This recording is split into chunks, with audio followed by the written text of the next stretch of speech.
존경하는 50만 포항시민 여러분 안녕하십니까? 장성동 선거구 개혁신당 김성조 의원입니다. 본 의원에게 5분 자유 발언의 기회를 주신 김일만 의장님을 비롯한 동료 여러분께 감사드립니다. 지난 15일부터 17일까지 이광덕 시장이 튀르키예 이스탄불을 방문해 글로벌 파트너십을 구축하고 신산업 대전환을 이뤄낸 포항의 성과를 소개하였다고 합니다. PPT 좀 보세요. 항상 시정을 위해 애쓰시는 이광덕 시장을 비롯한 2천여 관계 공무원 여러분께도 감사 말씀드립니다. 포스코 3파이넥스 공장 화재와 현대제철 이 공장 폐쇄라는 매우 안타까운 소식이 있었습니다. 아무튼 포스코 3파이넥스 공장의 화재에 복구하는데 그것도 잘 되어갖고 가동이 되고 있고 시작한답니다. 어제 포항제철소 공장 타워 3층에 또 불이 났습니다.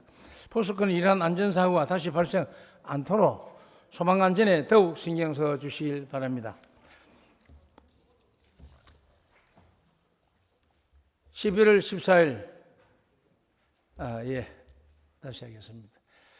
그러면은 현대제철 포항 2공장 폐쇄에 대한 대비책을 세우고 포스코 포항제철소 1선제 공장 조업 중단 공장 폐쇄 등 시험과 상호 회의소가 대책 회의인 줄 알고 있습니다. 아무쪼록 피해받는 근로자가 없도록 최선을 다해 주시기 해야겠습니다. 그럼 5분 자유 발언을 시작하겠습니다. 11월 18일 제319회 임시회 본회의에서 예상결산특별위원회 위원들과 위원장을 선출하였습니다. 예상결산특별위의 구성과 위원장 선거 결과를 보면서 본의원은 포항시의회가 9대 후반기에 들어 당이 의식을 하는 건지 의장단은 상식에 의한 의회 운영을 하고 있다는 생각이 들었습니다.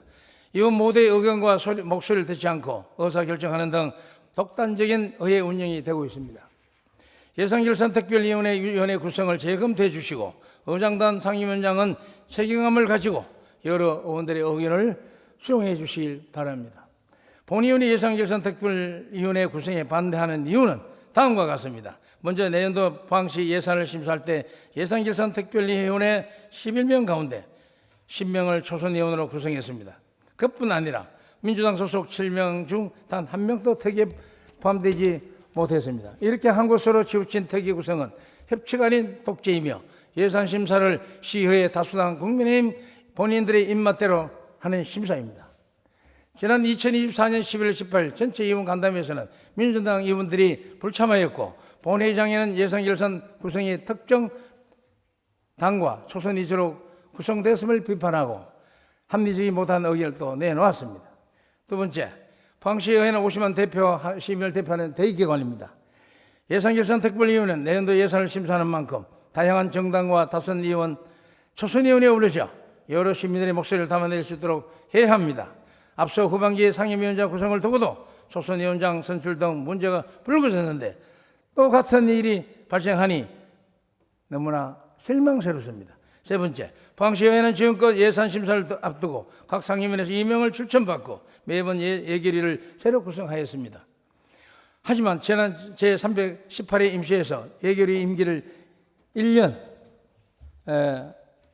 새로이 정하여 의결하였습니다. 포항시의회는 지금까지 관행적으로 본예산과 추경했을 때마다 예결위를 선출하여 구성을 폭넓게 하여 활동했는데 임기가 1년이 웬 말입니까?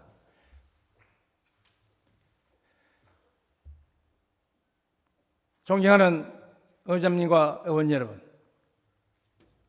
여러분께서 당정에 입사하여 정치 싸움을 그만하시고 포항을 위해 일하는 화합된 포항시의회를 만들어야 합니다. 민주당 소속 시의원, 원내교수단체 욕을 들어주셔야 됩니다. 그래야 이게 뭐가 좀 풀릴 게 아니겠습니까? 분명히 저 동료 의원께, 의장께 건의드립니다. 좀 화합과 소통을 좀 솔선수범해 주시길 바랍니다. 본의원은 지난 18일 전체 의원 간담회와 본회의를 한마디로 말하자면 잘못된 의사진행, 운영으로 포항시의회 전체를 모욕하는 행위였다고 생각합니다.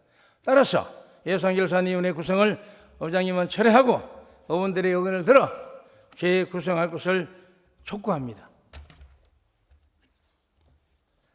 이상 본의원의 5분 자유발언을 마치겠습니다. 감사합니다.